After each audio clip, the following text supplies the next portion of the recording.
สบายดีท่านผู้ชมยินดีต้อนรับเข้าสู่รายการ Talk the New และในมื้อนี้เองข้าพเจ้าก็จะพาท่านผู้ชมมาติดตามความคืบหน้าของการเสียชีวิตของพันตรีบุญถนอมวิไลจิตที่ว่าได้เสียชีวิตจากอุบัติเหตุในมื้อวันที่2ธันวาคม2025ที่ผ่านมาซึ่งต่อกับการเสียชีวิตของพันตรีบุญถนอมวิไลจิตแน่ก็ยังบ่มีการรายงานที่แน่ชัดท่านผู้ชมมีแต่การรายงานออกมาว่าเสียชีวิตจากอุบัติเหตุในขณะที่รอท่ารถมารับเพื่อกลับคืนสู่กรมกอง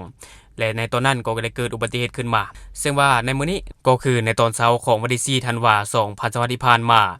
ต่างหน้าคณะพักวิทยาคารตำรวจประชาชนนำโดยพันเอกบุญเตี่ยมเพียสาขาคณะพักวิทยาคารตำรวจประชาชนหัวหน้าคณะวิชาการทหารกีฬามวยพร้อมด้วยคณะได้เข้าร่วมวางพวงมาลัยไว้อาลัย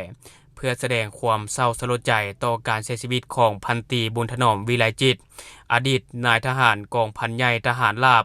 ยานเกาะที่11ที่เสียชีวิตย้อนอุบัติเหตุในวันอังคารวันที่2ธันวาคม2025ที่ผ่านมาในนามต่างหน้าวิทยาคารตำรวจประชาชนขอแสดงความเศร้าสลดใจอย่างสุดซึ้งและขอแบ่งเบาความทุกข์โศกมายังครอบครัวพ่อแม่และการจัดตั้งทุกภาคส่วนขอให้ดวงวิญญาณของพันตรีบุญถนอมวิไลจิตไปสู่สุคติด้วยเถิดและที่ผ่านไปก็จะเป็นเนื้อในข่าวที่เพจโทรโขงเขาจะได้เขียนเอาไว้ต่อกับการจากไปของพันตรีบุญถนอมวิไลจิตที่ว่าได้เสียชีวิตในอุบัติเหตุในเมื่อวันที่2ธันวาคม2025ที่ผ่านมาซึ่งข้าพเจ้าก็ต้องขอแสดงความเสียใจต่อกับครอบครัวของผู้เสียชีวิตในครั้งนี้ด้วยซึ่งต่อกับอุบัติเหตุในครั้งนี้นอกจากจะมีผู้เสียชีวิตแล้วก็ยังมีผู้ได้รับบาดเจ็บเติมอีกซึ่งว่ามี3องค์การจัดตั้งมหาชนก็ได้เข้าเยี่ยมยามพนักงานนักรบที่ได้รับบาดเจ็บจากอุบัติเหตุซึ่งว่าข่าวตัวนี้ข้าพเจ้าจะมาจากเพจ Lao People Army News ที่เขาจะได้ลงเอาไว้ก็คือในเมื่อวันที่3ธันวาคม2025ที่ผ่านมานี่ห้องการสหพันธ์แม่หญิงกองทัพห้องการสาวนุ่มกองทัพและห้องการกรรมบาลกองทัพได้เข้าเยี่ยมยามอ้ายน้องพนักงานนักรบที่ได้รับบาดเจ็บจากอุบัติเหตุที่ปิ่นปัวอยู่ห้องหมอศูนย์กลางก็คือห้องหมอ103กองทัพซึ่งว่าสหายพันเอกนางป่าวงแสวงหัวหน้าห้องการสหพันธ์แม่หญิงกองทัพต่างหน้า3องค์การจัดตั้งมหาชนได้แสดงความเป็นห่วงเป็นใหญ่ต่อไอ้น้องพนักงานนักรบ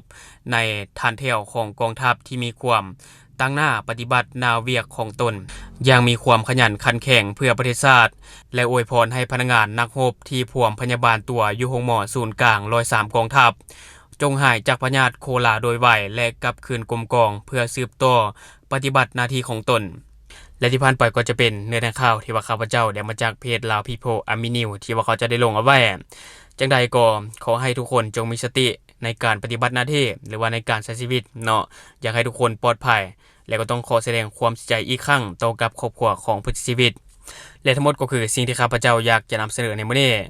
และสำหรับท่านผู้ชมคนใดที่เบิ่งคลิปของข้าพเจ้าแล้วยังบ่ได้กดติดตามช่องยังบ่ได้กดกระดิ่งแจ้งเตือนก็อย่าลืมไปกดเพื่อเป็นกำลังใจให้ข้าพเจ้าได้ผลิตคลิปดีๆแบบนี้ออกมาเรื่อยๆหรือสำหรับท่านผู้ชมคนใดอยากตำหนิติเตียนในการนำเสนอของข้าพเจ้าก็สามารถฝากไว้ได้ภายใต้คอมเมนต์ของข้าพเจ้าและจะเข้าไปอ่านและเก็บมาปรับปรุงอย่าลืมสนับสนุนกันโดยการกดติดตามช่องขอขอบใจ